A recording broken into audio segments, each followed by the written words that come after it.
Hello everyone, आप सभी का बहुत बहुत स्वागत है आपके अपने चैनल ज्ञान उज्ज्वल स्टडी में। आज हम भारतीय काव्य शास्त्र का सेकंड पार्ट लेके आए हुए हैं। इसकी एक वीडियो मैंने अपलोड कर दी है और ये दूसरी वीडियो है। इस वीडियो में आपके पूरे कंप्लीट काव्य शास्त्र से जितने भी यूजीसी नेट में प्रश्न बने हैं सारे प्रश्नों को हम सॉल्व करवा देंगे। ये जो दूसरी वीडियो है इसमें कंप्लीट हो जाएगा। एक वीडियो इसकी इससे पहले अपलोड कर दी गई। जो पहली वाली वीडियो है उसमें बहुत सारे इसमें वही क्वेश्चन बार बार रिपीट होते हैं, जैसा कि मैंने पहले आपसे कहा था। तो इसलिए आप पहले पार्ट को देख लीजिए, उसमें मैंने इन सभी क्वेश्चंस के जो आंसर हैं उनकी ट्रिक्स वगैरह सब बता रखी है। तो चलिए इस क्लास को हम स्टार्ट करते हैं बिना देर किए। अगर आप चैनल पर पहली बार आए हैं तो चैनल को सब्सक्राइब कर दें, बेल आइकन ज़रूर दबा दें ताकि आने वाली वीडियोज़ आपको टाइम पर मिल सके। तो पहला हमारा प्रश्न जो है, पहला नहीं कहेंगे, मतलब ये जो 45 क्वेश्चन नंबर है हमारा, काव्य शास्त्र के इन ग्रंथों को रचनाकारों के नाम से सुमेलित कीजिए। देखिए यही क्वेश्चन अभी फर्स्ट पार्ट में देखोगे, उसमें भी कुछ क्वेश्चंस ऐसे हैं जो रिपीट हुए हैं और मैंने उसमें इसकी ट्रिक भी बताई है आपको कैसे इसको लर्न करना है। तो इसमें अब दोबारा मैं ट्रिक नहीं बताऊंगी, बाकी मैं इन प्रश्नों को सॉल्व करवा देती हूँ। ठीक है, हम दोबारा कर लेते हैं, कोई दिक्कत नहीं, हमारी रिवीजन हो जाएगी। और ये कि हमें कुछ नया नहीं पढ़ना होता, इन्हीं को अगर आप बार बार पढ़ोगे तो ये हमारा अच्छे से तैयार हो जाएगा। तो ध्वन्या लोग जो हैं वो किसने, उसके मतलब जो रचनाकार हैं वो कौन है। तो ध्वनि से ही आपको समझ जाना चाहिए किससे इसको मैच करेंगे। आनंदवर्धन कौन है इनके, ध्वन्या लोग आनंदवर्धन हैं। और साहित्य दर्पण के, तो साहित्य दर्पण के हमारे आचार्य विश्वनाथ हैं, तो आचार्य विश्वनाथ। और रस गंगाधर के हमारे हैं पंडित राज जगन्नाथ। और काव्य प्रकाश के हमारे हैं मम्मट। ये इनके रचनाकार हैं। ये सारी रचनाएं मोस्ट इम्पॉर्टेंट हैं, इनको बहुत अच्छे से पढ़ लीजिए, इन्हीं में से पूछी जाती हैं अक्सर। ठीक है, आगे चलते हैं। तो इसका हमारा सही आंसर जो होगा वो होगा बी। ठीक है, और वही सारी चीज़ें दोबारा इसमें व्याख्या में रिपीट कर दी गई। एक बार इसको भी देख लेते हैं, क्योंकि कई बार ये पूछ लेते हैं ध्वन्या लोग जो है इनको सही, इन्हीं ये काव्य ग्रंथ दे देंगे और बोल देंगे इनको सही सीक्वेंस में लगाइए एक बढ़ते क्रम में। तो इसीलिए इनको भी आप ये भी देख लीजिए इनकी शताब्दी क्या है। ध्वन्या लोग 9वीं शताब्दी में आनंदवर्धन, और साहित्य दर्पण 14वीं शताब्दी में आचार्य विश्वनाथ, रस गंगाधर 17वीं शताब्दी पंडित जगन्नाथ, काव्य प्रकाश 12वीं शताब्दी मम्मट, और काव्य मीमांसा 9वीं शताब्दी राजशेखर। ये सारे बहुत इंपॉर्टेंट हैं, इसको अच्छे से पढ़ लीजिए। ठीक है, चलिए अब आगे अगला प्रश्न है हमारा, अनुमितिवाद की अवधारणा किसकी है। भट्टनायक, विश्वनाथ, भट्टलोलट या शंकुक। इनमें से सही आंसर हमारा होगा शंकुक। देखिए फर्स्ट वीडियो में मैंने बताया था शंकुक और अनुमितिवाद को कैसे याद करना है। ठीक है, ये होगा इसका सही आंसर। और एक बार दोबारा से पढ़ लेते हैं व्याख्या इसकी। सिद्धांत क्या है अनुमतिवाद, और इसके आचार्य कौन है शंकुक, और इसका दर्शन क्या है न्याय दर्शन। आचार्य भट्टनायक हैं और इनकी अवधारणा और सिद्धांत क्या है भुक्तिवाद भोगवाद, और इसके दर्शन क्या है सांख्य दर्शन। भट्टलोलट उत्पत्तिवाद आरोपवाद, इनकी वो है सिद्धांत है। और इसका मतलब भट्टलोलट का दर्शन क्या है मीमांसा दर्शन। अव्यक्तिवाद अभिनवगुप्त शैव दर्शन। रस सिद्धांत किसने दिया है भरत मुनि ने दिया है। और भट्टनायक क्या है साधारणीकरण जो सिद्धांत है उसकी अवधारणा भट्टनायक ने दी है। और आनंदवर्धन किसके हैं ध्वनि सिद्धांत के अवधारणा के हैं। ठीक है, चलिए अगला प्रश्न है हमारा, निम्नलिखित में से कौन सा काव्य गुण नहीं है। श्लेष, माधुर्य, शक्ति या समाधि। इसमें से काव्य गुण आपने पढ़ा होगा तो 3 काव्य गुणों की चर्चा की गई है। ठीक है, तो इसमें से जो है श्लेष, माधुर्य और समाधि, ये तीनों हमारे काव्य गुण हैं, ये काव्य गुण नहीं है।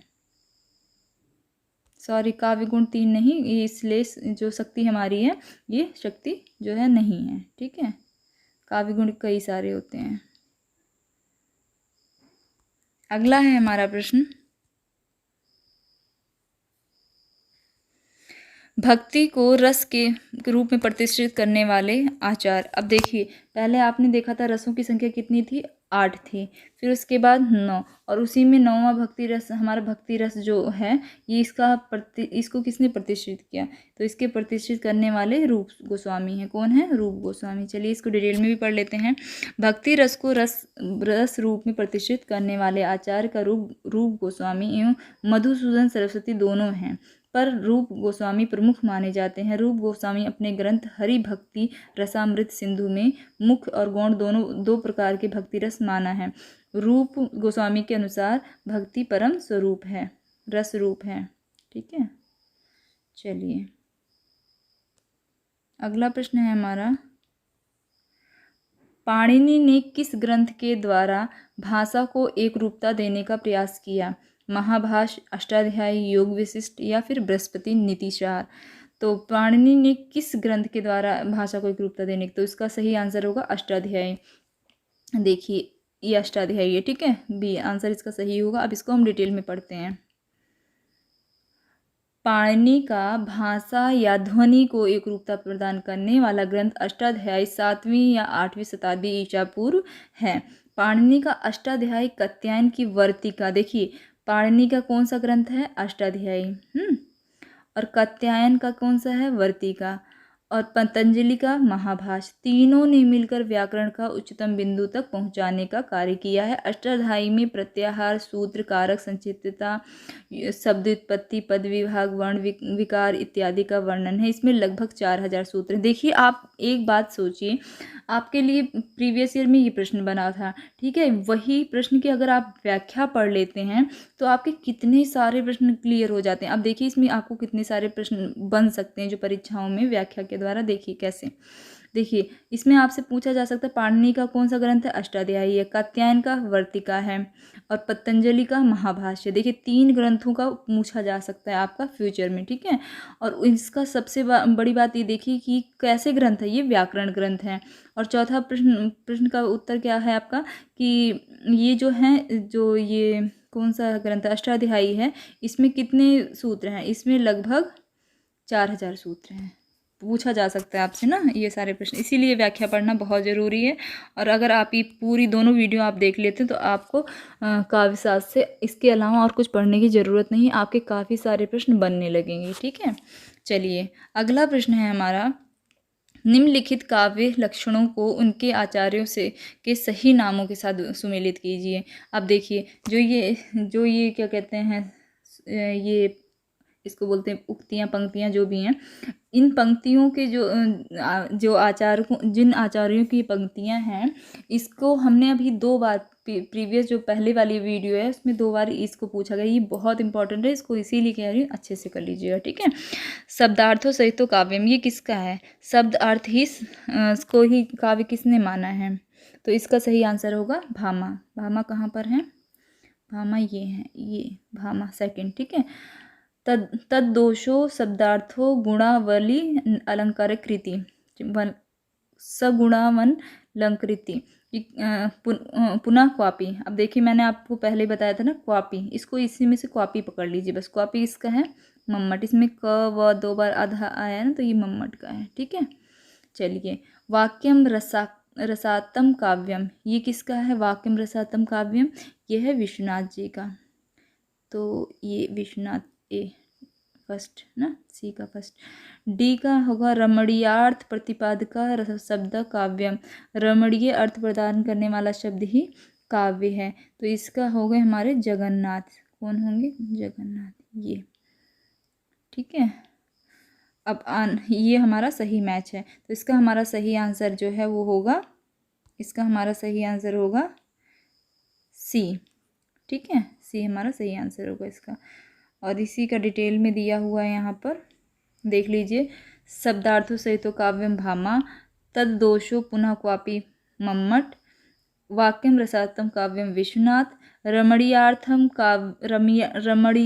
काव्यम जगन्नाथ, और काव्य रसात्म ध्वनि जो है आनंदवर्धन की पंक्तियाँ हैं, ठीक है। चलिए अगला पेज पे जाते हैं।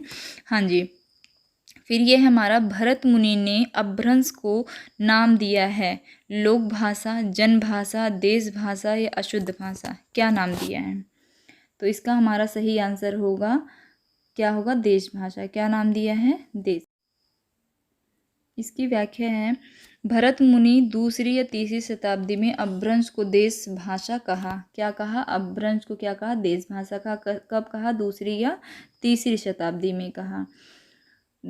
अपभ्रंश, हाँ, जबकि विद्यापति ने अपभ्रंश से भिन्न प्रचलित बोलचाल की भाषा को देश भाषा का। देखिए 2 प्रश्नों को आपको, इसमें 2 प्रश्न और आपके बन गए। क्या? जबकि विद्यापति ने क्या अपभ्रंश को कहा? विभिन्न प्रचलित बोलचाल की भाषा को देश भाषा का। किस भाषा को देश भाषा का? विभिन्न प्रचलित बोलचाल की जो भाषा है उसको कहा। ठीक है। अगला प्रश्न है हमारा, निम्नलिखित ग्रंथ और ग्रंथाकारों को सुमेलित कीजिए। देखिए रस गंगाधर के कौन हैं? रस गंगाधर के जो लेखक हैं वो हमारे कौन हैं? तो रस गंगाधर के हमारे लेखक होंगे पंडित राज जगन्नाथ। कौन होंगे? पंडित राज जगन्नाथ। कहाँ पर हैं? ये रहे पंडित राज जगन्नाथ। और साहित्य दर्पण के हमारे साहित्य दर्पण विश्वनाथ जी के, विश्वनाथ। काव्य प्रकाश के हमारे हैं मम्मट। कौन है? मम्मट। और वक्रोक्ति जीवितम, ये है हमारे इसके वक्रोक्ति जीवितम के कुंतक। ठीक है। देखिए और इसमें कौन सा सही मैच हो रहा है? ए का पांचवा। देखिए अब इसमें है तो हम बाकी इन दोनों को काट देंगे। ठीक है। अब इसी तरीके से आपको किस तरीके से करना है? आपको इसी तरीके से करना है। देखिए ए का 5वां किस में है? इसमें है और इसमें है, यानी कि ए या सी में से हमारा कोई आंसर होगा। और अब बी का देख लीजिए, साहित्य दर्पण किसका है? साहित्य दर्पण विश्वनाथ का है। ठीक है। तो बी का 3rd किस में है? बी का 3rd इसी में, यानी कि ए हमारा सही हो जाएगा। इस तरीके से कीजिएगा, बहुत आसान हो जाएगा आपको। रस गंगाधर, पंडित जगन्नाथ, साहित्य दर्पण विश्वनाथ, काव्य प्रकाश मम्मट, वक्रोक्ति जीवितम कुंतक और ध्यानालोक आनंदवर्धन का ग्रंथ है। चलिए अगला प्रश्न है हमारा, संचारी भावों की संख्या है 9, 33, 16, 99। ये आप सभी जानते हैं संचारी भावों की संख्या कितनी है? 33 है, लेकिन फिर भी रिवीजन बहुत ज़रूरी है। ठीक है। 33 है। कितनी है? 33। आचार्य भरत मुनि ने अपने नाट्य शास्त्र में रसों की संख्या 8, संचारी भावों की संख्या 33, स्थायी भावों की संख्या 8 और सात्विक भावों की संख्या 8 बताई है। अभिनवगुप्त के अनुसार रसों की संख्या 9 है। ठीक है। इसको याद कर लीजिए अच्छे से। अगला प्रश्न है हमारा, निम्नलिखित सिद्धांतों और चिंतकों को सुमेलित कीजिए। अनुमतिवाद की कौन है? अनुमतिवाद के हमारे हैं, अनुमति किसको नहीं देनी है? जिस पर हमें शंका होगी। ठीक है। उत्पत्तिवाद, उत्पत्ति कैसे होगी? उत्पत्ति जब लठ पड़ेंगे तो चोट की उत्पत्ति हो जाएगी, घुम निकल आएगा। ठीक है। साधारणीकरण, साधारण कौन है? नायक है। अव्यक्तिवाद, अभिव्यक्ति कौन करेगा? अव्यक्तिवाद जो हमारे हैं अभिनवगुप्त करेंगे। अभिनय मीन्स इसी तरीके से आपको याद करना है। मैंने पहली वीडियो में आपको इसका जो पहला पार्ट है उसमें ये बता रखा है किस सिद्धांत को किस तरीके से आपको रिलेट करके याद करना है। अगर आप ये दोनों वीडियो देख लोगे तो आपका पूरा तैयार हो जाएगा काव्य शास्त्र। तो चलिए अब इसमें देखिए ABC तीनों दे रखा है ना। एक मिनट।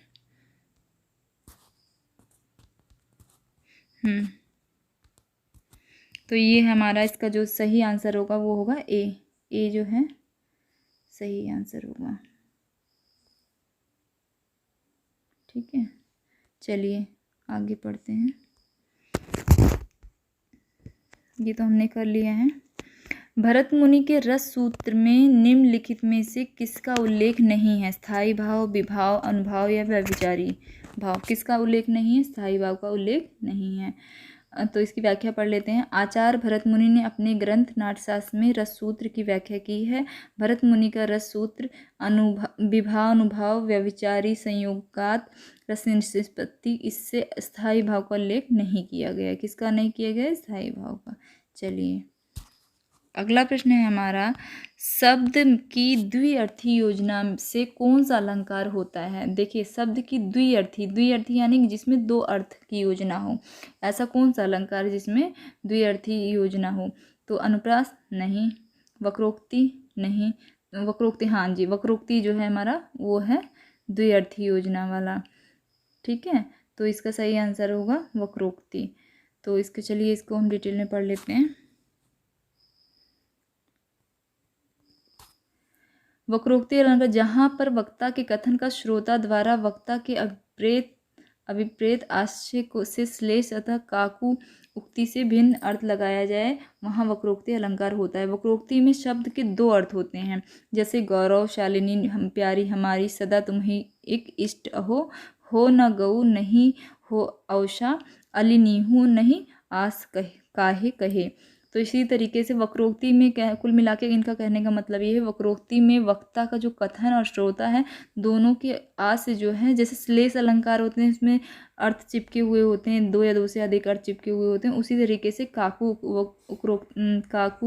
जो वक्रोक्ति है उसमें भी दो से अधिक अर्थ होते हैं या दो अर्थ होते हैं, तो इसीलिए इसको क्या बोलते हैं हम, उसको बोलते हैं द्विअर्थी योजना, इसी में होती है। ठीक है, चलिए अगला प्रश्न है हमारा, आचार्य और उनके सिद्धांतों के साथ सुमेलित कीजिए। देखिए फिर दोबारा ये क्वेश्चन रिपीट हुआ और 2010 में भी पूछा गया, 12 में पूछा गया, ये बहुत इंपॉर्टेंट है, इसको अच्छे से कर लीजिए। ठीक है, भट्ट लोलट, जब लट लगता है किसी के तो क्या होता है, उत्पत्ति होता है, उत्पत्तिवाद। ठीक है, शंकुक, जब जिस पर शंका होगी उसको हम परमिशन नहीं देंगे ना, अनुमतिवाद, अनुमति नहीं देंगे। भट्ट नायक, नायक क्या कैसा होता है, नायक जो होता है वो बहुत मतलब दुख भोगता है, भुक्तिवाद। ठीक है, अभिनय कौन करेगा, जो अव्यक्ति, अभिनय कैसी होती है, अव्यक्ति वाली होती है, तो अव्यक्तिवाद। देखिए सारा हमारा हो गया। अब इसको करने का एक तरीका मैं आपको बताती हूँ, बड़े ध्यान से देखिएगा। देखिए ए जो है, ए का हमारा, जैसे हमें सारा नहीं आता, सपोज दैट सारा नहीं आता, वैसे आपको सारा याद करना बहुत इंपॉर्टेंट है, सारा नहीं आता। मान लो हमें भट्टलोलट का पता है, ठीक है, तो भट्टलोलट का क्या था, उत्पत्तिवाद था। उत्पत्तिवाद पहले देख लेते हैं, ए का फर्स्ट किस में है, नहीं सेकंड, ए का दूसरा किस में, ए का दूसरा एक ही में है, डी में। देखिए सारा एलिमिनेट हो गया, अपने आप ही खत्म हो गया सारा, यही हमारा सही आंसर हो गया। और सारा देखने की आपको ज़रूरत ही नहीं, दिमाग लगाने की ज़रूरत ही नहीं, एक में हमारा आंसर सही हो गया। ऐसे भी आप कर सकते हैं, ऐसे भी नहीं, आपको ऐसे ही करना है, क्योंकि टाइम टेकिंग होते हैं क्वेश्चन वगैरह सारे, बहुत टाइम कम होता है। ठीक है, चलिए ये तो हमने देख ही लिया है, इनके दर्शन पहले पढ़ रखे हैं। अब इसको अगर करेंगे तो बहुत टाइम हो जाएगा, और हमें पूरे कंप्लीट का भारतीय काव्यशास्त्र में जितने यूजीसी नेट में 2019 तक प्रश्न पूछे सारे हमें कंप्लीट इस 2 वीडियो में करने हैं। चलिए अगला प्रश्न है हमारा, काव्य शोभा करा धर्म नम अलंकार परिच्छते, किसकी उक्ति है ये, तो ये उक्ति हमारी दंडी की है। किसकी है, दंडी की। चलिए फिर उसके बाद इसका ये डिटेल है, इसको आप पढ़ लीजिए, क्योंकि वही चीज़ें बार बार, ये पहले भी रिपीट हो चुका है 2 बार। ठीक है, तो इसको आप कर लीजिएगा इसको। चलिए आगे चलते हैं, नहीं तो और प्रश्न छूट जाएंगे, काफ़ी सारे प्रश्न है ना। हाँ, लक्षण ग्रंथ का अर्थ है नायिका भेद, काव्यांग विवेचन, रस निष्पत्ति या गुण दोष।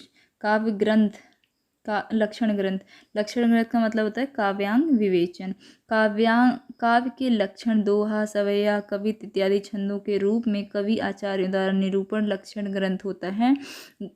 छंद, अलंकार, नायिका भेद इत्यादि को काव्यगत विवेचन ही लक्षण ग्रंथ है। ठीक है, चलिए अगला प्रश्न है हमारा, अनुमतिवाद के प्रतिष्ठाता कौन है। अनुमति किसको देनी है, जो जिस पर हमें शंका ना हो, यानी कि शंकुक। चलिए हो गया ना हमारा सी इसका। भरत मुनि के रस सूत्र की व्याख्या शंकुक के अनुमतिवाद के सिद्धांत से किया गया है, जबकि ध्वनि संप्रदाय के प्रवर्तक आनंदवर्धन है। ठीक है, चलिए ये भी आपको पहले ही पता था कि आनंदवर्धन है इसके ध्वनि संप्रदाय के। चलिए अगला प्रश्न हमारा, इनमें से कौन रस सूत्र का व्याख्याता नहीं है। शंकुक, भट्टलोलट, वामन, अभिनयगुप्त। देखिए रस सूत्र के व्याख्याता मैंने शुरू में आपको बताया था 4 होते हैं। ठीक है, जिसमें से शंकुक, एक मिनट, ये सेट है, शंकुक है, ठीक है, भट्टलोलट है, अभिनव है, और ये वामन जो है वो नहीं है। और चौथे कौन थे, चौथे हमारे कौन थे, एक तो ये अभिनव हो गए, भट्टलोलट हो गए, शंकुक हो गए, और एक और थे चौथे जो हमारे थे वो थे भट्टनायक। कौन थे, भट्टनायक। चलिए अगला प्रश्न है हमारा, the principle of literary criticism किसका ग्रंथ है? The principle of literary criticism किसका ग्रंथ है? I.A. रिचर्ड्स का, मैथ्यू अनरोल्ड का, लुकाच का या क्रोचे का? तो इसका सही आंसर हमारा होगा I.A. रिचर्ड्स। चलिए कुछ और भी ग्रंथों के बारे में हम जान लेते हैं जो इनसे रिलेटेड हैं। The principle of Literaria criticism 1924 ईस्वी में, प्रैक्टिकल क्रिटिसिज्म 1929 ईस्वी में, साइंस एंड पोएट्री ये 1926 ईस्वी में, द फिलोसफी ऑफ रेटारिक 1936 ईस्वी में, आदि ये किसने लिखे हैं? I.A. रिचर्ड्स ने। 1893 ईस्वी से 1989 की रचनाएं हैं। ठीक है। ये एंथेटिक जो है ये क्रोचो की रचना है 1902 में, एंथेटिक। जबकि कल्चर एंड अनॉर्की जो है ये 1869 की रचना है। किसकी है? ये 1869 में लिखी गई है। लिटरेचर एंड ड्रामा जो है 1873 ईस्वी में।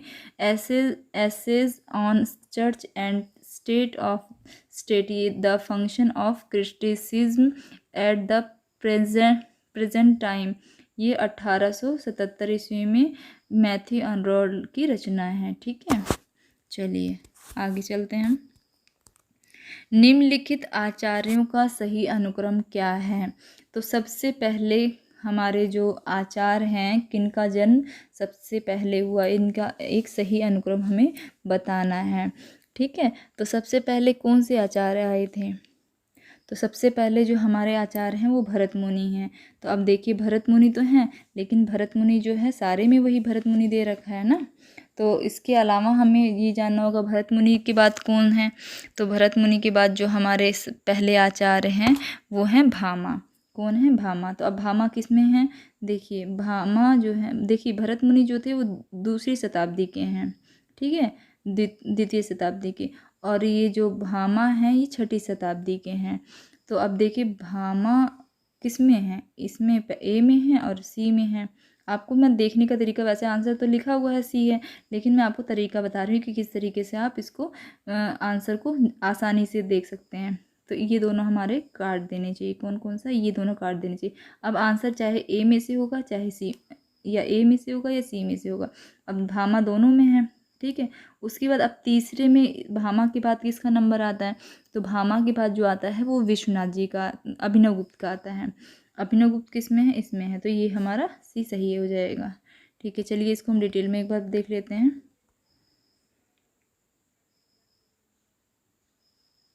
भरत मुनि का द्वितीय शताब्दी नाट्यशास्त्र इनकी प्रमुख रचना है, और भामा का छठी शताब्दी काव्य अलंकार इनकी प्रमुख रचना है। ठीक है, और भामा की छठी शताब्दी काव्य अलंकार इनकी प्रमुख रचना है, और अभिनव गुप्त का 10वीं से 11वीं शताब्दी इनकी ध्वन्यालोचन इनकी जो प्रमुख रचना है। विश्वनाथ जी का जो है वो 14वीं शताब्दी है, और साहित्य दर्पण की प्रमुख रचना है। चलिए अगला प्रश्न है हमारा, भरत मुनि के अनुसार काव्य में कुल कितने गुण होते हैं? 10, 5, 3 या 7? भरत मुनि के अनुसार देखिए सभी जो आचार्य हैं उनके सभी के अनुसार अलग अलग काव्य गुणों की संख्या मानी गई है। तो भरत मुनि के अनुसार काव्य गुणों की संख्या कितनी है? 10। कितनी है? 10 सही आंसर होगा हमारा। चलिए इसकी व्याख्या पढ़ लेते हैं। भरत मुनि ने गुणों की संख्या 10 मानी है। श्लेष, प्रसाद, समता, समाधि, माधुर्य, ओज, पद, सौकुमार्य, अर्थ, व्यक्ति, उदारता और कांति। मम्मट, भामा तथा आनंदवर्धन ने गुणों की संख्या 3 मानी, माधुर्य, ओज और प्रसाद। ठीक है, अब इस देखिए एक प्रश्न हमने किया, इससे हमारे 2 प्रश्न और बन गए। चलिए अगला प्रश्न है हमारा, समालोचना दर्श के शीर्षक से एसे ऑन क्रिटिसिज्म का अनुवाद किसने किया? इस समालोचना दर्श जो है इस शीर्षक से एसे ऑन क्रिटिसिज्म का अनुवाद किसने किया था? रामचंद्र ने, डॉक्टर नगेंद्र ने, जगन्नाथ रत्नाकर ने या रमेश कुंतल मेघ ने? तो इसका सही आंसर होगा जगन्नाथ दास रत्नाकर। बहुत इंपॉर्टेंट है, अच्छे से पढ़ लीजिएगा। इसकी व्याख्या पढ़ लेते हैं। जगन्नाथ दास रत्नाकर ने पॉप के एसे ऑन क्रिटिसिज्म का समालोचन दर्शन नाम से 1897 ईस्वी में पद्यात्मक अनुवाद किया। अब देखिए, इसमें ऐसा प्रश्न पूछा जा सकता है कि कैसा अनुवाद किया? पद्यात्मक किया, ठीक है। और कब किया? 1897 ईस्वी में किया। चलिए अगला प्रश्न है हमारा, भारतीय काव्यशास्त्र के प्रमुख काव्यशास्त्रियों का सही क्रम क्या है? देखिए, भारतीय काव्यशास्त्र अभी आपने पढ़े कितने हैं, ठीक है।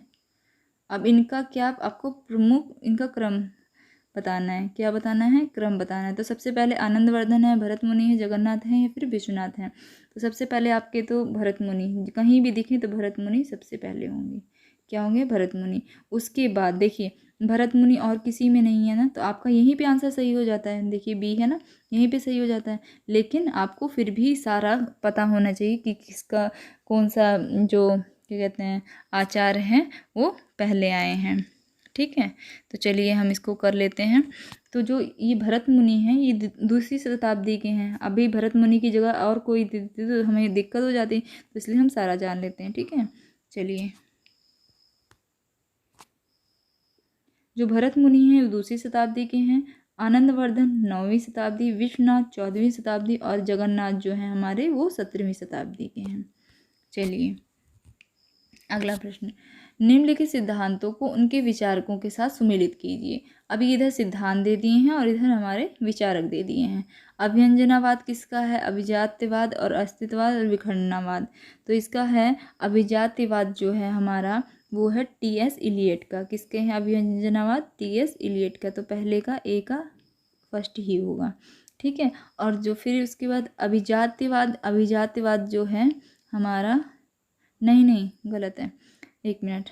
अभिव्यंजना जो है वो क्रोचे का है। किसका है? अभिव्यंजना क्रोचे का, ठीक है। और अभिजात्यवाद जो है टी.एस. इलियट का है। किसका है? टी.एस. इलियट का।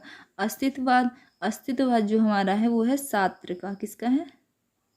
सार्त्र का। और विखंडनावाद किसका है? विखंडनावाद जो हमारा है ये है जाक देरिदा का। किसका है? जाक देरिदा, ठीक। ये हमारा सही है। अब इसको हम कैसे करेंगे, एक मिनट। देखिए इसका हमारा जो सही आंसर होगा वो होगा डी। क्या आंसर सही होगा? डी। तो ए का हमारा सबसे पहले जो अभिव्यंजनावाद था उसके कौन थे? क्रोचे थे। तो ए का हमारा क्या सही था? ए का हमारा था क्रोचे फोर्थ में ना। तो ए का फोर्थ किस में सही आ रहा है? देखिए ए का फोर्थ बी में सही आ रहा है। इसको थोड़ा ऊपर कर देती हूँ, है ना। देखिए ए का सही हमारा बी में आ रहा है, बी में ए का 4 आ रहा है और डी में ए का 4 आ रहा है। तो यानी कि ये तो हमारा गलत हो गया, ठीक है। तो उसके बाद बी में थर्ड और डी में फर्स्ट। उसके बाद क्या आ रहा है हमारा? जो बी का है हमारा जो अभिजात्यवाद है इसका टी.एस. एलियट है। टी.एस. एलियट कहाँ है? फर्स्ट पे है। तो जो दूसरे का बी का फर्स्ट किस में है? इसमें है। तो डी हमारा सही हो जाएगा, ये भी हमारा रॉन्ग हो जाएगा। इस तरीके से करिएगा, अच्छे से हो जाएगा। फिर अगर आपको सारे नहीं आते तब भी आपका प्रश्न बन जाएगा और बिल्कुल सही बनेगा। अगला प्रश्न है हमारा, देखिए उसी का व्याख्या दे रखी है जो हमने अभी किया ना, उसी की व्याख्या है ये। अभिजात्यवाद टी.एस. इलियट, अभिव्यंजनावाद का क्रोचे और अस्तित्ववाद का सार्त्र और विखंडनावाद का जाक देरिदा। 1930 से 2004, 1930 में इनकी जन्म हुआ था, 2004 में इनकी मृत्यु हुई थी, ठीक है। और नावे का मैथ्यू अर्नोल्ड, अभिजात्यवाद का, ठीक है। चलिए अगला प्रश्न है हमारा, काल के अनुसार निम्नलिखित आचार्यों का सही अनुक्रम काल क्या है? अब इनका भी इस जन्म के अनुसार ही बताना है। तो सबसे पहले इसमें देख लीजिए इसमें भरत मुनि नहीं है, ठीक है। भरत मुनि नहीं है तो उसके बाद फिर कौन है? भामा। सबसे पहले भरत मुनि के बाद कौन आए थे? भामा आए थे। तो भामा का क्या है? 6ठी शताब्दी है। तो भामा किस में है? भामा एक में ही है। तो इसमें हमें वैसे ही ईजिली मिल गया, भामा इसी में है ना, और तो किसी में नहीं है। तो यानी कि यही हमारा ए आंसर सही हो जाएगा। फिर उसके बाद दंडी, आनंदवर्धन, फिर लास्ट में अभिनवगुप्त। चलिए इसकी व्याख्या एक बार पढ़ लेते हैं हम। आचार्य हैं भामा, रचना काव्यालंकार 6ठी शताब्दी, दंडी काव्यदर्श रचना है और 7वीं शताब्दी में इनका समय है। और आनंदवर्धन की रचना है ध्वन्यालोक और 9वीं शताब्दी इनका समय है। अभिनव गुप्त जो आचार्य हैं इनका ध्वन्यालोचन क्या है, ध्वन्यालोक लोचन टीका है, और ये 10वीं से 11वीं शताब्दी के बीच इनका समय है। चलिए अगला प्रश्न है हमारा, निम्नलिखित अवधारणाओं के साथ उनके संस्थापकों को सुमेलित कीजिए। अब ये अवधारणाएं हैं और उनके संस्थापक हैं। तो देखिए, आपको अगर सारे नहीं आते हैं, एक आध ही आपको पता है, तब भी आपसे ये प्रश्न बन जाएगा। कैसे बनेगा वो मैं आपको बताती हूँ। देखिए, आपको पता है भट्टनायक का साधारणीकरण अवधारणा किसकी है, भट्टनायक की है। ठीक है, बी का आपको पता है ए है। अब बी का ए किस में है, बी का एक किस में, देखिए इसमें, एक मिनट, बी का एक किस में है, देखिए बी का एक जो है आपका, बी का एक देखिए एक ही में है, सी वाले में है। किस में है, सी वाले में। बी का एक फर्स्ट सी वाले में आपका बन गया, और क्या ज़रूरत है आपको सारा देखने की, ठीक है ना। तो इस तरीके से आप इस तरीके से एलिमिनेट ट्रिक के द्वारा भी अपना प्रश्न सही करेक्ट कर सकते हैं, ठीक है। चलिए और हम इसको डिटेल में देख लेते हैं एक बार। सहृदय जो है अवधारणा वो आनंद वर्धन की है। कैसे याद करनी है, मैं फिर दोबारा से रिपीट कर देती हूँ। हृदय में आनंद किससे होता है, ध्वनि का, जो अच्छी ध्वनि, अभी कोई गाना सुनो तो सच में दिल से ही, अपने हृदय में ही अच्छा सब महसूस होता है, तो वो क्या है, आनंदवर्धन का हृदय से, ठीक है। साधारणीकरण भट्टनायक, नायक कैसे होते हैं, साधारण होते हैं ना, ज़्यादा विलेन की तरह तो होते नहीं, साधारण होते हैं। तो मधुमालती भूमिका ये केशव प्रसाद मिश्र की है। अर्थ की लय ये जगदीश गुप्त की है। चलिए अगला प्रश्न है हमारा, वक्रोक्ति संप्रदाय के विरोधी आचार्य हैं। भामा, आचार्य विश्वनाथ, रुद्रट या मम्मट। तो इसका सही उत्तर हमारा है आचार्य विश्वनाथ। क्या है सही आंसर, आचार्य विश्वनाथ। चलिए इसकी व्याख्या पढ़ लेते हैं। वक्रोक्ति संप्रदाय के प्रतिष्ठापक आचार्य कुंतक हैं। इसका सर्वप्रथम शास्त्रीय विवेचन भामा ने किया, जबकि आचार्य विश्वनाथ रसवादी आचार्य हैं तथा वक्रोक्ति के विरोधी हैं। रसवादी हैं पर वक्रोक्ति की क्या हैं, विरोधी हैं। चलिए अगला प्रश्न है हमारा, कार्यित्री और भावयित्री प्रतिभा का विभाजन किस आचार्य ने किया। तो इसका सही उत्तर हमारा होगा राजशेखर ने। किसने किया, राजशेखर ने। चलिए इसकी व्याख्या पढ़ लेते हैं। काव्य के हेतु 3 माने गए। कितने माने गए हैं, 3 माने गए। जिसको मैं मार्क कर रही हूँ ये सब भी प्रश्न बन सकते हैं। काव्य के कितने हेतु माने गए हैं, 3। प्रतिभा, व्युत्पत्ति और अभ्यास। क्या क्या, प्रतिभा, व्युत्पत्ति और अभ्यास। राजशेखर ने प्रतिभा के 2 भेद, कार्यित्री और भावित्री किए हैं। कार्यित्री प्रतिभा कवि में और भावित्री प्रतिभा हृदय में, सहृदय में होती है। चलिए अगला प्रश्न है हमारा, भाषा और समाज के लेखक कौन हैं। भाषा और समाज के जो हमारे लेखक हैं वो हैं हमारे रामविलास शर्मा। कौन है, रामविलास शर्मा। चलिए इसकी व्याख्या पढ़ लेते हैं। मार्क्सवादी समीक्षक रामविलास शर्मा का प्रसिद्ध कृतियाँ इस प्रकार हैं, प्रगति और परंपरा, साहित्य और संस्कृति, और डॉक्टर धीरेन्द्र वर्मा विचारधारा, आस्था और सौंदर्य, भाषा और समाज, परंपरा और मूल्यांकन। ये किसके हैं सारे, ये हैं रामविलास शर्मा की कृतियाँ, प्रमुख कृतियाँ। चलिए अगला प्रश्न है हमारा, काव्य हेतुओं में व्युत्पत्ति का सही अर्थ है। काव्य हेतु में व्युत्पत्ति का सही अर्थ है शब्द ज्ञान। क्या है, शब्द ज्ञान। काव्य हेतु में मुख्यतः 3 प्रकार के अर्थ माने जाते हैं, प्रतिमा, व्युत्पत्ति, अभ्यास। यहाँ पर व्युत्पत्ति का सही अर्थ है शब्द ज्ञान। क्या है, शब्द ज्ञान। चलिए अगला प्रश्न है हमारा, वैदग्धाभंगी भणिति किसका सूत्र है। तो ये सूत्र किसका है, वैदग्धाभंगी भणिति। ये सूत्र है हमारा कुंतक का। किसका है, कुंतक का सूत्र है ये, ठीक है। चलिए इसको डिटेल में हम पढ़ लेते हैं। व्याख्या,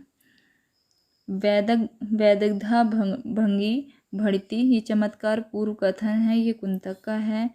अदोषम निर्दोषम गुणवत् व्यंग अलंकारम कृतम ये भोजराज का है। तस्य कवेः कर्म समृतम काव्यम ये राजशेखर का है। रमणीयार्थ प्रतिपादका शब्दः काव्यम ये जगन्नाथ जी की पंक्तियां हैं। ठीक है, चलिए अगला प्रश्न है हमारा, रस गंगाधर में पंडित राज जगन्नाथ ने किस बादशाह की प्रशंसा की है? शाहजहां, औरंगजेब, अकबर या फिर बाबर? तो इसका सही उत्तर होगा शाहजहां। किसकी की है? शाहजहां की है। इसको व्याख्या इसकी पढ़ लेते हैं।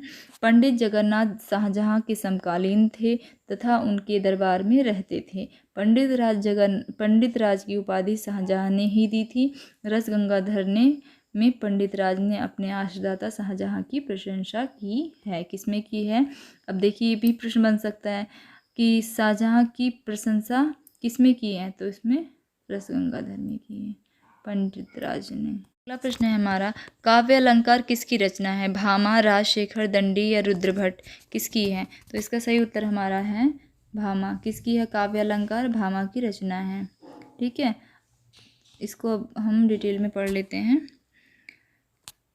रचना, ठीक है, काव्य अलंकार भामा की 6वीं शताब्दी के मध्य, काव्य मीमांसा राजशेखर की है, काव्य दस दंडी की और श्रृंगार तिलक जो है रुद्रभट्ट की है 10वीं शताब्दी। ये सब बहुत इंपॉर्टेंट है, इसको अच्छे से याद कर लीजिए नोट करके। अगला प्रश्न है हमारा, नाटक को पंचम वेद किसने कहा? बहुत बार पूछा गया है नाटक को पंचम वेद किसने कहा? किसने कहा है? भरत मुनि ने कहा है। किसने कहा है? भरत मुनि ने कहा। आचार्य भरत मुनि ने अपने ग्रंथ नाट्यशास्त्र में कहा है। ये भी पूछा जा सकता है किसमें कहा है? नाट्यशास्त्र में कहा है। नाटक को किसकी संज्ञा दी है? पंचम वेद की संज्ञा दी है। चलिए अगला प्रश्न है हमारा, काव्य अलंकार संग्रह के रचनाकार हैं उद्भट, भामा, दंडी या वामन? तो इसका सही आंसर हमारा होगा उद्भट। कौन है? उद्भट, ये सही होगा। इसकी व्याख्या पढ़ लेते हैं एक बार। काव्य अलंकार संग्रह 9वीं सदी पूर्वार्ध में उद्भट ने इसकी रचना की। काव्य अलंकार की रचना किसने की? 6वीं शताब्दी के मध्यकाल भामा ने की।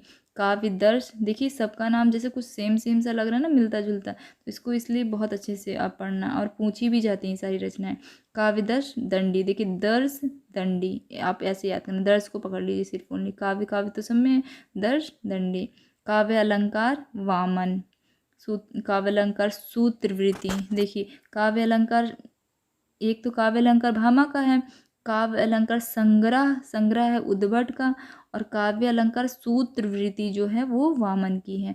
इसमें से जो काव्य सब में सिमिलर है, और उसके अलावा जो है वो अलग है, वो आप अच्छे से समझ लीजिएगा। अगला प्रश्न है हमारा, आचार्य कुंतक काव्य शास्त्र में किस संप्रदाय के प्रवर्तक माने जाते हैं? अब कुंतक के किस काव्य शास्त्र के किस संप्रदाय के प्रवर्तक हैं? तो वो है हमारे वक्रोक्ति के। किसके हैं? वक्रोक्ति, कुंतक वक्रोक्ति के हैं। व्याख्या इसकी, क्रमशः संप्रदाय और प्रवर्तक रस भरतमुनि, अलंकार भामा, औचित्य क्षेमेंद्र, वक्रोक्ति कुंतक, ध्वनि वर्धन रीति वामन और रीति वामन के प्रवर्तक माने जाते हैं। ये भी बहुत इंपॉर्टेंट है, इसकी लिस्ट बना लीजिए और अच्छे से याद कर लीजिए, बहुत बार पूछा जाता है। ठीक है, एकांकी में अवनीति अथवा संकलन त्रय के अंतर्गत काल स्थान के साथ किसके निर्वाह की गणना की जाती है? पात्र की, कार्य की, प्रक्रिया की, पताका की? इसका सही जो उत्तर होगा हमारा होगा कार्य की। किसकी की जाती है? कार्य की। चलिए इसकी व्याख्या है, भरत मुनि के अनुसार नाट्यशास्त्र में संकलन त्रय का उल्लेख इस प्रकार है, इसके अंतर्गत काल, स्थान और कार्य का वस्तु की गणना की जाती है। पताका, प्रकृति, बीज, बिंदु, कार्य, ये 5 अर्थ प्रवृत्तियां हैं। क्या हैं? अर्थ प्रवृत्तियां हैं। इनमें से कौन अनुभाव का एक भेद है? निर्वेद, व्रीड़ा, उन्माद या आहार्य? तो इसका सही आंसर होगा आहार्य। क्या है? आहार्य जो है हमारा अनुभव का एक भेद है, और ये हमारे अनुभव के भेद नहीं है, तीनों नहीं है। ठीक है, ये है। इसकी व्याख्या पढ़ लेते हैं। आचार्य भरत मुनि के ग्रंथ नाट्यशास्त्र में यह सूत्र विभाव, अनुभाव, व्यभिचारी भाव, ऋष, युगाद्र, रस निष्पत्ति में अनुभाव का वर्णन किया गया है। वाचिक, आंगिक और सात्विक। कौन से? वाचिक, आंगिक और सात्विक। भानुदत्त के अनुसार 4 भेद इस प्रकार हैं, कायिक, मानसिक, आहार और सात्विक। निर्वेद, व्रीड़ा और उन्माद संचारी भाव हैं। ये सब क्या हैं? संचारी भाव हैं जो इसके आहार के अलावा जो दिए हुए हैं। चलिए, शब्द में जहाँ मूल अर्थ नहीं है बल्कि उसका व्यंग्यार्थ अभिप्रेत होता है, वहाँ कौन सा शब्द शक्ति होती है? तो अभिविधा, लक्षणा, व्यंजना, तीन शब्द शक्तियाँ हैं। इनमें से व्यंजना होगी। कौन सी होगी? व्यंजना होगी।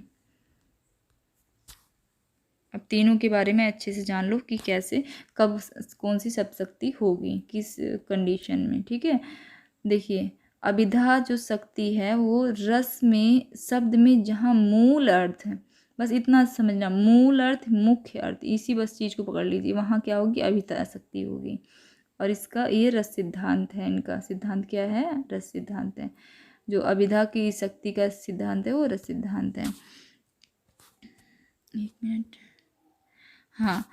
फिर उसके बाद जहाँ मुख्यार्थ बाधित होता है और तथा लक्ष्यार्थ आए, यानी कि मुख्य अर्थ ना हो के किसी को लक्षण लेके किसी का को मान कर अगर किसी को लक्ष्यार्थ करके अर्थ बताया जाए तो वहाँ कौन सा होगा? वहाँ लक्षणा शब्द शक्ति, या लक्षणा, लक्ष्य, लक्ष्यार्थ, कुछ भी कह सकते हैं आप, तीनों चीज़ बोला जाता है। तो आप वहाँ पर क्या होगा? लक्ष्यार्थ होगा। ठीक है, और ये अलंकार सिद्धांत में होता है। अगला है हमारा, जहाँ पर मुख्यार्थ तथा लक्ष्यार्थ दोनों बाधित हो, ना उसमें मुख्यार्थ हो हैं और ना ही लक्ष्यार्थ हो, दोनों ना हो के व्यंग्यार्थ अभिष्ट हो, तो वहाँ पर क्या होगा? व्यंजना होगा। क्या होगा? और ध्वनि सिद्धांत में व्यंजना ही अभिष्ट होता है। ठीक है, चलिए, अगला प्रश्न हमारा, काव्य दोष की परिभाषा इनमें से सबसे पहले किसने दी? दंडी, भामा, वामन या फिर आनंदवर्धन? तो वामन ने काव्य दोष सबसे पहले वामन ने कहा। किसने कहा? वामन ने कहा। वामन ने काव्य दोष को सर्वप्रथम परिभाषा, काव्य दोष की सर्वप्रथम परिभाषा दी है और वो कहा है, गुणम विप्राय यात्मानो दोषा, अर्थात गुण की आत्मा के विपरीत अव्यय ही दोष हैं। इन्होंने दोष की संख्या 20 मानी है। देखिए, अभी तक आपने ये जाना कि वामन ने ही सबसे पहले दोष की परिभाषा, काव्य दोष की परिभाषा दी, और इन्होंने कितनी संख्या मानी ये भी पूछा जा सकता है। तो कितनी मानी? 20 मानी। और गुण कितने माने हैं? वो 10 माने हैं। और दोष कितने? दोष क्या है?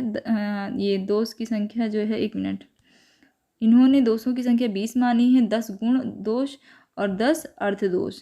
देखिए, 20 जो मानी है इसको दो भागों में डिवाइड किया है, 10 गुण दोष और 10 अर्थ दोष। चलिए, दंडी गुण को रीति का नियामक सिद्धांत करने वाले प्रथम आचार्य हैं। इन्होंने काव्य में कटु वचन को दोष माना है। भामा ने कुकवित्ति को साक्षात मृत्यु माना है। आनंदवर्धन रस के साथ औचित्य का संबंध स्थापित करने वाले प्रथम आचार्य आनंदवर्धन है। किसके साथ? रस के साथ औचित्य का संबंध। हेता को काव्य में जोड़ने की चेष्टा की है। किसने की है? आनंदवर्धन ने। चलिए, अगला प्रश्न है, रस निष्पत्ति के संदर्भ में भुक्तिवाद किस आचार्य का मत है? देखिए, भुक्तिवाद कौन मतलब भोगता टाइप में परेशानी कौन उठाता है? नायक उठाता है, तो भट्ट नायक। चलिए, इसकी व्याख्या कर लेते हैं हम। आचार्य भट्ट लोलट के 9वीं शताब्दी है। क्या है? भट्ट लोलट का 9वीं शताब्दी है। इनका उत्पत्तिवाद, आरोपवाद, ये इनके वाद हैं, यानी कि सिद्धांत हैं, और इनका दर्शन जो है वो मीमांसा दर्शन है। भट्ट शंकुक 9वीं शताब्दी, अनुमतिवाद, न्याय दर्शन। भट्ट नायक 10वीं शताब्दी, भुक्तिवाद, भोगवाद, सांख्य दर्शन। अभिनव गुप्त 11वीं शताब्दी, अव्यक्तिवाद और शैव दर्शन। चलिए, जितनी बार आप इन सब चीज़ों को रिपीट करेंगे, पढ़ेंगे, आपके दिमाग में एकदम फिट हो जाएगा और आपके प्रश्न सही होने लगेंगे। स्वरभंग किस प्रकार का अनुभव है? कायिक, वाचिक, आहार्य या सात्विक?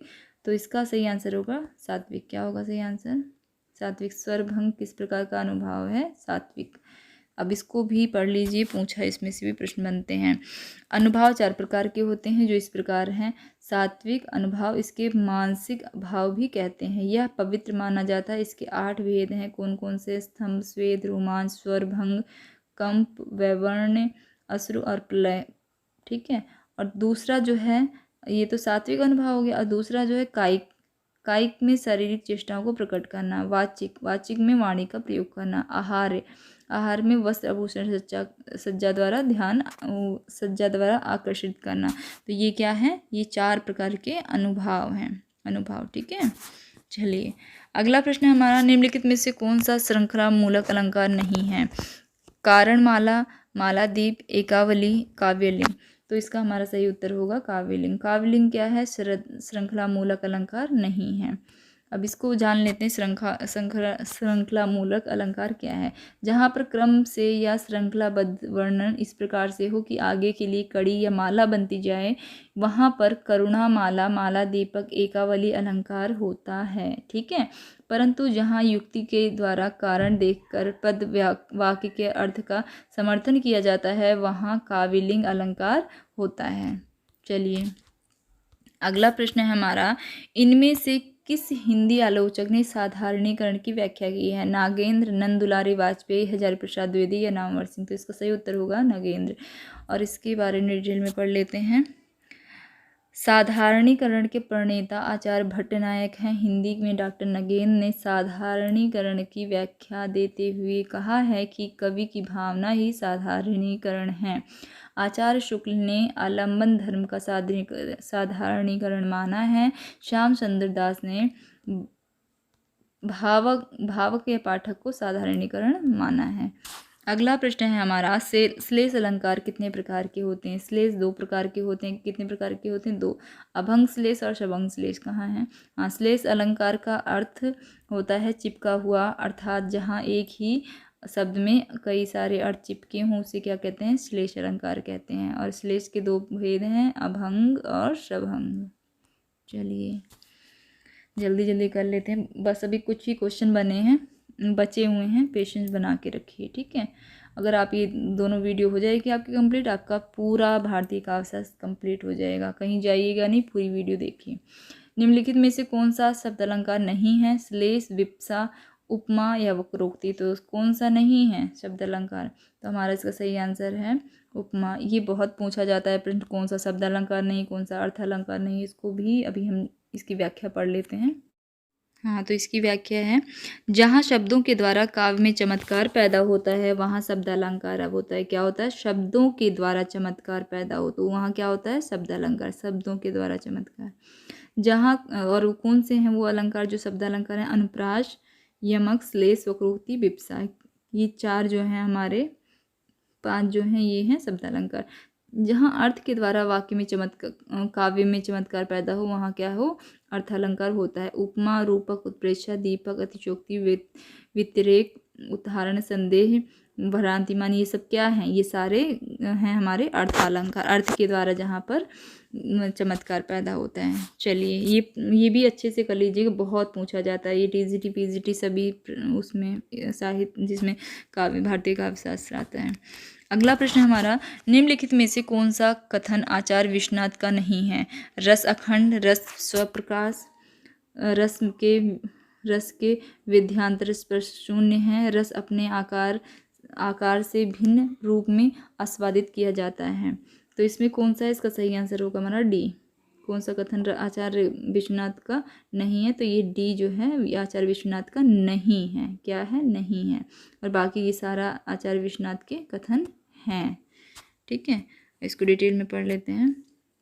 आचार्य विश्वनाथ का कथन निम्न है, रस अखंड है, रस स्व प्रकाश है, रस विद्यांतर स्पर्श शून्य है।